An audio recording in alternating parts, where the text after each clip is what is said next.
All right, this is The Great Gatsby, Chapter 2. About halfway between West Egg and New York, the motor road hastily joins the railroad and runs beside it for a quarter of a mile, so as to shrink away from a certain desolate area of land. This is a valley of ashes, a fantastic farm where ashes grow like wheat into ridges and hills and grotesque gardens, where ashes take the forms of houses and chimneys and rising smoke, and finally, with a transcendent effort, of men who move dimly and already crumbling through the powdery air. Occasionally a line of gray cars crawls along an invisible track, gives out a ghastly creak, and comes to rest, and immediately the ash-gray men swarm up with leaden spades and stir up an impenetrable cloud which screens their obscure operations from your sight. So at the beginning of Chapter 2, we have F. Scott Fitzgerald describing to us the Valley of Ashes, which is the space between New York and West Egg, where all of the servants for the wealthy people who live in West Egg and East Egg, and all of the workers who live in New York live. So this is effectively lower class housing, and the ashes from all the coal fires of New York and West Egg and East Egg are dumped here on their way west. And the word transcendent is a vocabulary term. But above the gray land and the spasms of bleak dust which drift endlessly over it, you perceive, after a moment, the eyes of Dr. T.J. Eckelberg. The eyes of Dr. T.J. Eckelberg are blue and gigantic. Their retinas are 1 yard high. They look out of no face, but instead from a pair of enormous yellow spectacles which pass over a non-existent nose. All right, so Fitzgerald gives us this big poster of just some random eyes staring out over this complete, absolute wreck of a place. And every English teacher worth their salt pauses here to talk about how the eyes of T.J. Eckelberg represents Fitzgerald's concept of God watching this absolute area of suffering. Now, why Fitzgerald puts God here in the poster of T.J. Eckelberg staring out across this desolate land, what he's saying about God, what he's saying about suffering, what he's saying about America, there's a lot you could debate there. But it's generally agreed that Eckelberg is some kind of representative for the idea of God staring out over the suffering that he's created.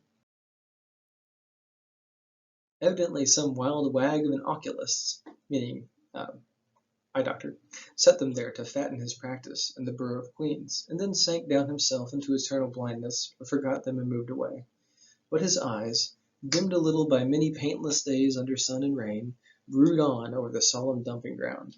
The Valley of Ashes is bounded on one side by a small, foul river, and when the drawbridge is up to let barges through, the passengers on waiting trains can stare at the dismal scene for as long as half an hour.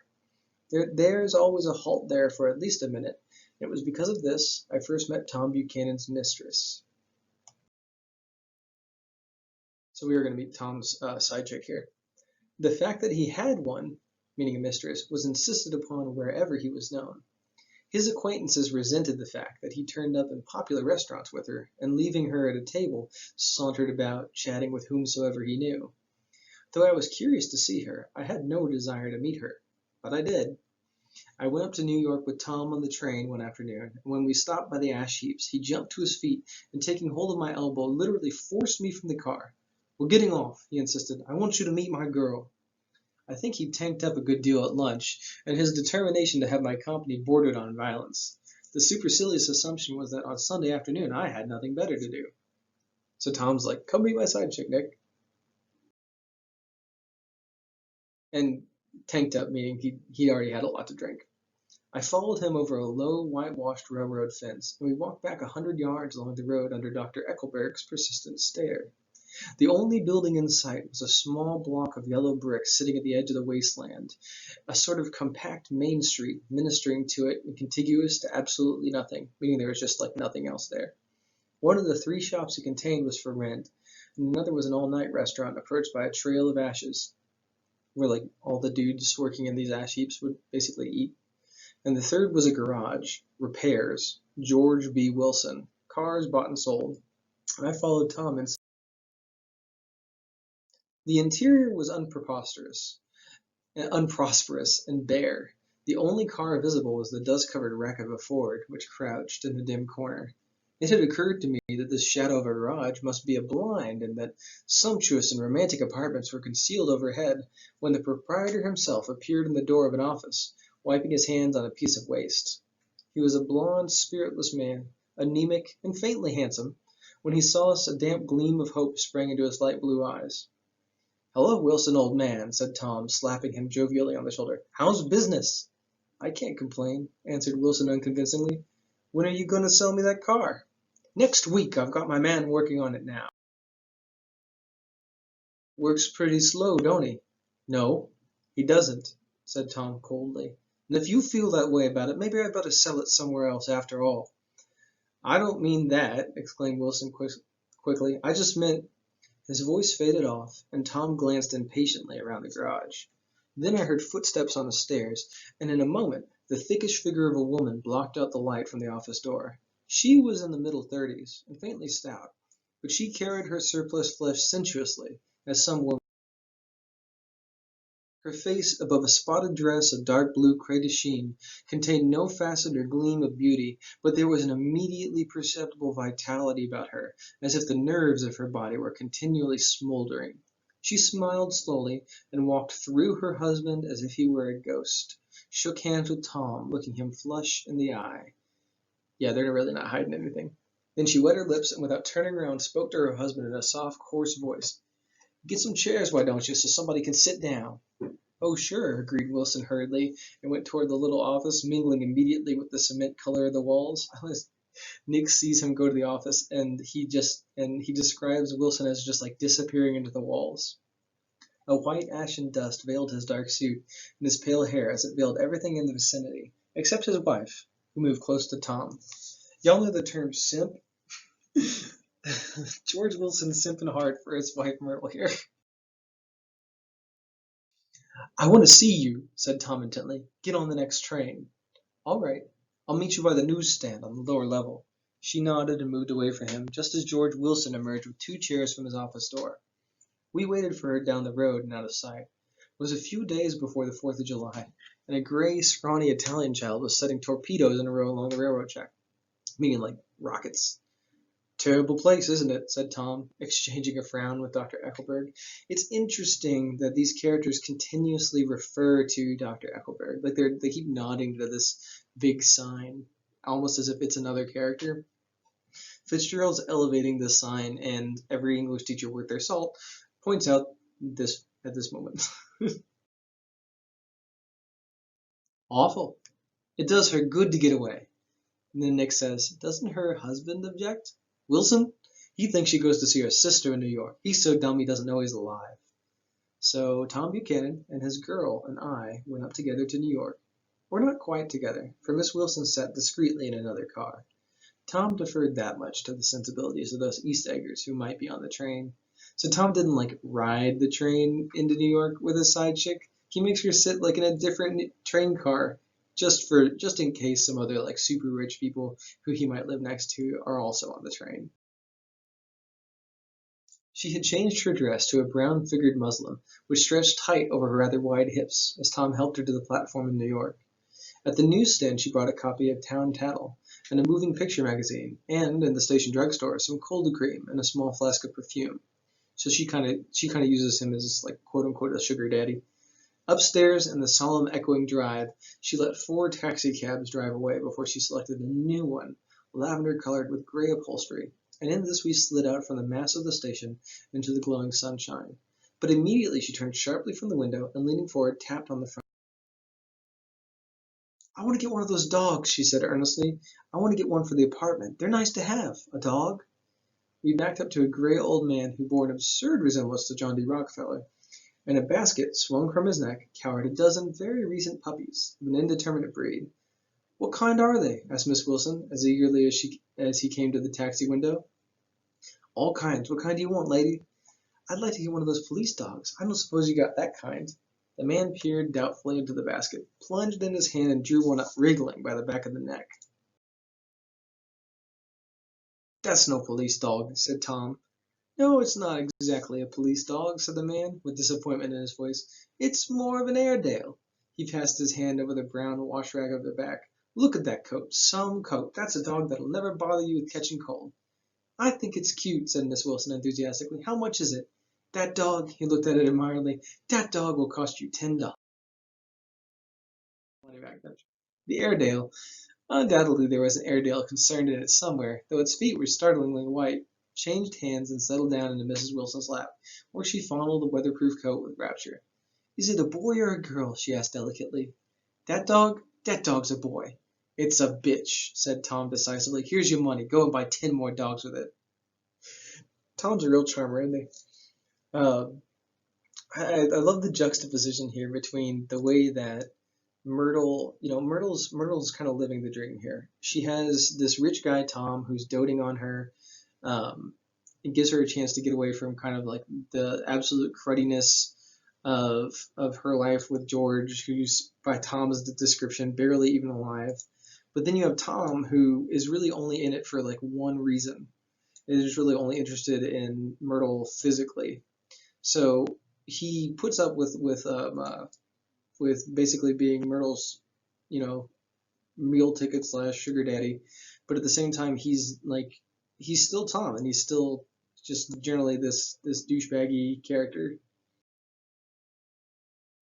We drove over to Fifth Avenue, so warm and soft, almost pastoral, on the summer Sunday afternoon that I wouldn't have been surprised to see a flock of white sheep turn the corner. Hold on, I said. I have to leave you here. No, you don't, interposed Tom quickly. Myrtle will be hurt if you don't come up to the apartment. Won't you, Myrtle? Come on, she urged. I'll telephone my sister Catherine. She's said to be very beautiful by people who ought to know. Well, I'd like to, but... We went on, cutting back again over the park toward the West Hundreds at 158th Street. The cab stopped at one slice on a long white cake of apartment houses. Throwing a regal homecoming glance around the neighborhood, Mrs. Wilson gathered up her dog and her other purchases and went haughtily in. And again, we're just kind of like, we have Fitzgerald emphasizing like the relationship that Myrtle has with Tom. She throws a regal homecoming glance around the neighborhood. So like they spend a lot of time here, she and Tom, and she gathers up her dog and her other purchases and goes haughtily in as if she owns the place. But this is like Tom's apartment. Specifically, this is like Tom's like side chick zone that he keeps in New York. I'm going to have the McKees come up, she announced as we rose in the elevator, and of course I got to call my sister too. The apartment was on the top floor, a small living room, a small dining room, a small bedroom, and a bath. The living room was crowded to the doors with a set of tapestried furniture entirely too large for it, so that to move about was to stumble continually over scenes of ladies swinging in the garden. The only picture was an over-enlarged photograph, apparently a hen, sitting on a blurred rock. Looking at it from a distance, however, the hen resolved itself into a bonnet and the countenance of a stout old lady beaming down into the room. Several old copies of Town Tattle lay on the table together with a copy of Simon Called Peter and some of the small scandal magazines of Broadway. Mrs. Wilson was first concerned with the dog. A reluctant elevator boy went for a box full of straw and some milk, to which he added, on his own initiative, a tin of large, hard dog biscuits, one of which decomposed apathetically on the saucer of milk all afternoon. Meanwhile, Tom brought out a bottle of whiskey from a locked bureau door. I have been drunk, just twice in my life, and the second time was that afternoon, so everything that happened has a dim, hazy cast over it, although until after 8 o'clock the apartment was full of cheerful sun. Sitting on Tom's lap, Mrs. Wilson called up several people on the telephone. Then there were no cigarettes, and I went out to buy some at the drugstore on the corner. When I came back, they had disappeared, so I sat down discreetly in the living room and read a chapter of Simon Called Peter. Either it was terrible stuff, or the whiskey distorted things, because it didn't make any sense to me. Just as Tom and Myrtle, after the first drink Mrs. Wilson and I called each other by our first names, reappeared, company convinced to arrive at the apartment. The sister, Catherine, was a slender, worldly girl of about 30, with a solid, sticky bob of red hair and a complexion powdered milk white. Her eyebrows had been plucked and then drawn on again at a more rakish angle, but the efforts of nature toward the restoration of the old alignment gave a blurred air to her face. So, this is kind of a throwaway description here of, her eyebrows being, blurred. But it kind of implies that she's not used to dressing up to the degree that she dresses up when she hangs out with Myrtle and Tom, because what Myrtle does when she brings her sister in is like Myrtle gets elevated to this level of wealth when she's around Tom, and she gets to play rich when she's with Tom, and she gets to like experience what it is to live the way that Tom lives. Myrtle gets this out of her relationship with Tom. And then when she brings her sister in, her sister gets to experience some of that too. But it's not the way that they live. It's not the way that they spend their day to day. So they both kind of like dress up and put on airs and act rich when they're hanging out with Tom. When she moved about, there was an incessant clicking as innumerable pottery bracelets jingled up and down her arms. She came in with such a proprietary haste and looked around so possessively at the furniture that I wondered if she lived here. But when I asked her, she laughed immoderately, repeating my question aloud, and told me she lived with a girlfriend at a hotel. Mr. McKee was a pale, feminine man from the flat below. He had just shaved, for there was a white spot of lather on his cheekbone, and he was most respectful in his greeting to everyone in the room. He informed me that he was in the artistic game, and I gathered later that he was a photographer and had made the dim enlargement of Mrs. Wilson's mother, which hovered like an ectoplasm on the wall. His wife was shrill, languid, handsome, and horrible. She told me with pride that her husband had photographed her 127 times since they had been married. Mrs. Wilson had changed her costume some time before, and was now attired in an elaborate afternoon dress of cream-colored chiffon, which gave out a continual rustle as she swept about the room. All right, again, so like Miss Wilson has changed again. Now she's wearing this like cream-colored chiffon dress, and I'm pretty sure chiffon's like super expensive stuff, especially during that time. So she's play acting as a very wealthy woman, and she has been like, showered in gifts by Tom this whole afternoon. With the influence of the dress, her personality had also undergone a change. The intense vitality had been so remarkable in the garage was converted into impressive hauteur, which is a word for like haughtiness or like looking down on people. Her laughter, her gestures, her assertions became more violently affected moment by moment. As she expanded, the room grew smaller around her until she seemed to be revolving on a noisy, creaking pivot through the smoky air. And again, we have Nick's like kind of drunken description. My dear, she told her sister in a high mincing shout, most of these fellows will cheat you every time. All they think of is money. I had a woman up here last week to look at my feet, and when she gave me the bill, you'd have thought she had my appendicitis out. What was the name of the woman? Asked Mrs. McKee. Mrs. Everhart. She goes around looking at people's feet in their own homes. I like your dress, remarked Miss McKee. I think Mrs. Wilson rejected the compliment by raising her eyebrow in disdain. It's just a crazy old thing, she said. I just slip it on sometimes and I don't care what I look like. But it looks wonderful on you, if you know what I mean, pursued Mrs. McKee. If Chester could only get you in that pose, I think he could make something of it. We all looked in silence at Mrs. Wilson, who removed a strand of hair from over her eyes and looked back at us with a brilliant smile. Mr. McKee regarded her intently with his head on one side, and then moved his hand back and forth slowly in front of his face. I should change the light, he said after a moment. I'd like to bring out the modeling of the features and try to get a hold of all the back hair. I wouldn't think of changing the light, cried Mrs. McKee. I think it's...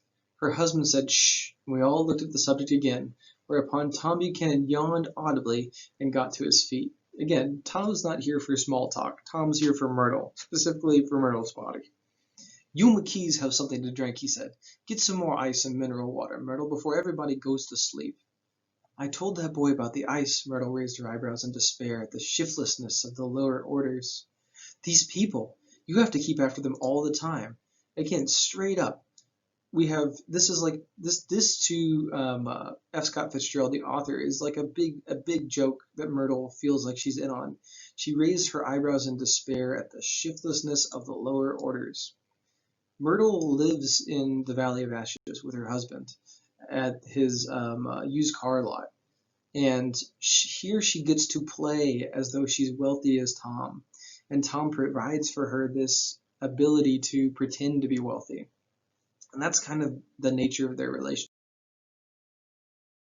She looked at me and laughed pointlessly. Then she flounced over to the dog, kissed it with ecstasy, and swept into the kitchen, implying that a dozen chefs awaited her orders there. I've done some nice things out on Long Island, asserted Mr. McKee. Tom looked at him blankly. 2 of them we have framed downstairs. 2 what? Demanded Tom. Two studies. One of them I call Montauk Point, the gulls, and the other I call Montauk Point, the sea. This is like Mr. McKee, the dude from downstairs, trying to make small talk about the pictures that he takes. But Tom doesn't care. Tom doesn't care about these neighbors. They're not even like people to Tom. The sister Catherine sat down beside me on the couch. Do you live down on Long Island too? I live at West Egg. Really? I was down there at a party about a month ago, at a man named Gatsby's. Do you know him? I live next door to him. Well, they say he's a nephew or a cousin of Kaiser Wilhelm's. That's where all his money comes from. Really? She nodded. I'm scared of him. I'd hate to have him get anything on me. So here we have a rumor about Gatsby saying that maybe he's a nephew of like this German king. And she says, I'm afraid of him. This absorbing information about my neighbor was interrupted by Miss McKee's pointing suddenly at Catherine. Chester, I think you could do something with her, she broke out, but Mr. McKee only nodded in a bored way and turned his attention to Tom. I'd like to do more work on Long Island if I could get the entry. All I ask is that they should give me a start. Ask Myrtle, said Tom, breaking into a short shout of laughter as Mrs. Wilson entered with a tray. She'll give you a letter of introduction, won't you, Myrtle? Do what? She asked, startled. You'll give McKee a letter of introduction to your husband so he can do some studies of him. His lips moved silently for a moment as he invented. George B. Wilson at the gasoline pump, or something like that. Catherine leaned close to me and whispered in my ear, Neither of them can stand the person they're married to. Can't they? Can't stand them. She looked at Myrtle and then at Tom. What I say is, why go on living with them if they can't stand them? If I was them, I'd get a divorce and get married to each other right away. Nick asks, doesn't she like Wilson either? The answer to this was unexpected. It came from Myrtle, who had overheard the question, and it was violent and obscene. Myrtle's like, F no, I don't like my husband. You see, cried Catherine triumphantly. She lowered her voice again. It's really his wife that's keeping them apart, meaning Tom's wife, Daisy. She's a Catholic, and they don't believe in divorce. Daisy was not a Catholic, and I was a little shocked at the elaborateness of the lie. When they do get married, continued Catherine, they're going west to live for a while until it blows over. It'd be more discreet to go. Oh, do you like Europe? She exclaimed surprisingly. I just got back from Monte Carlo. Really? Just last year. I went over there with another girl. Stay long? No, we just went to Monte Carlo and back. We went by way of Marseille. We had over $1,200 when we started, but we got gypped out of it all in 2 days in the private rooms. We had an awful time getting back. I can tell you, God, how I hated that town. The late afternoon sky bloomed in the window for a moment, like the blue honey of the Mediterranean. Then the shrill voice of Mrs. McKee called me back into the room. I almost made a mistake, too, she declared vigorously. I almost married a little kike who'd been after me for years. I knew he was below me. Everybody kept saying to me, Lucille, that man's way below you. But if I hadn't met Chester, he'd have got me sure. Yeah, so that's a racist term for Jewish people, FYI. Yes, but listen, said Myrtle Wilson, nodding her head up and down. At least you didn't marry him. I know I didn't. Well, I married him, said Myrtle ambiguously, and that's the difference between your case and mine. So Myrtle just really hates that she ended up with George. Why did you, Myrtle? Demanded Catherine. Nobody forced you to. Myrtle considered. I married him because I thought he was a gentleman, she said finally. I thought he knew something about breeding, but he wasn't fit to lick my shoe. You were crazy about him for a while, said Catherine. Crazy about him? Cried Myrtle. Who said I was crazy about him? I never was any more crazy about him than I was about that man there. She pointed suddenly at me, and everyone looked at me very accusingly. I tried to show by my expression that I had played no part in her past. I love how much of a third wheel Nick is. He's just like sitting here listening to this whole conversation about like who's married to who and where they've been and like who's with who and who's upset about being with who. And he's just nodding like, oh yeah, okay. And he's kind of drunk, so he's just like there. And then all of a sudden when everybody brings him into the conversation, he's just like, yeah, no, not me. No, I'm just over here. Oh yeah. It's like these are not the droids you're looking for. Nick in a nutshell. The only crazy I was when I married him. I knew right away I made a mistake. He borrowed somebody's best suit to get married in and never even told me about it. And the man came for it one day when he was out. She looked around to see who was listening. "Oh, is that your suit?" I said. "This is the first I ever heard about it, but I gave it to him and then I lay down and cried to beat the band all afternoon." "She really ought to get away from him," resumed Kathleen to me. "They've been living over at the garage for 11 years, and Tom's the first sweetie she ever had."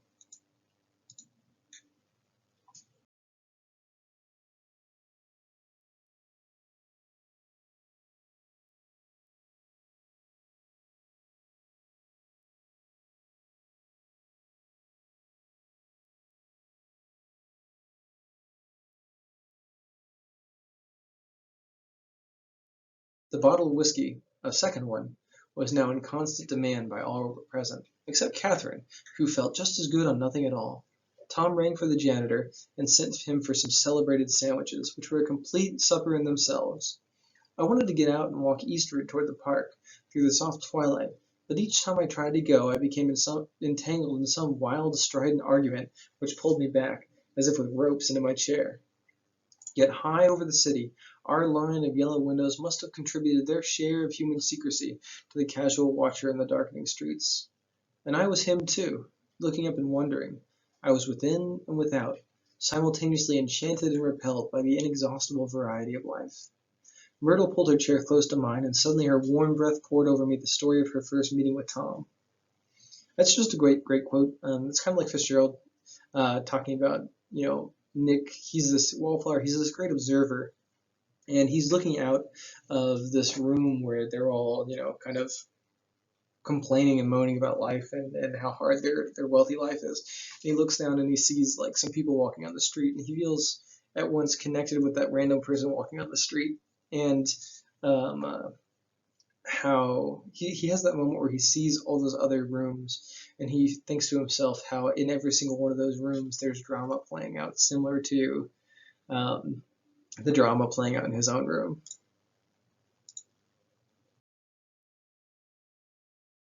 It was on the two little seats facing each other that are always the last ones left on the train. I was going up to New York to see my sister and spend the night. He had on a dress suit and patent leather shoes, and I couldn't keep my eyes off him. But every time he looked at me, I had to pretend to be looking at the advertisement over his head. When we came into the station, he was next to me, and his white shirt front pressed against my arm. So I told him I'd have to call a policeman, but he knew I lied. I was so excited that when I got into a taxi with him, I didn't hardly know I wasn't getting into a subway train. All I kept thinking about over and over was, you can't live forever. You can't live forever. So like Myrtle YOLOs her way into an affair with Tom. And that's kind of how they met. She turned to Mrs. McKee, and the room rang full of her artificial laughter. "My dear," she cried, "I'm going to give you this dress as soon as I'm through with it. I've got to get another one tomorrow. I'm going to make a list of all the things I've got to get.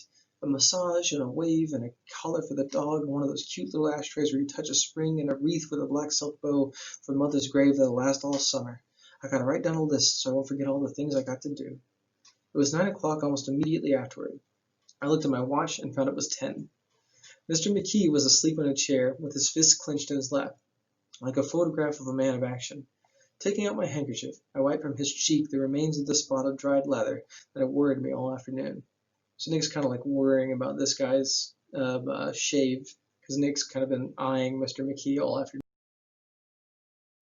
The little dog was sitting on the table, looking with blind eyes through the smoke and from time to time groaning faintly. People disappeared, reappeared, made plans to go somewhere, and then lost each other, searched for each other, found each other a few feet away. Sometime toward midnight, Tom Buchanan and Mrs. Wilson stood face to face, discussing in impassioned voices whether Mrs. Wilson had any right to mention Daisy's name.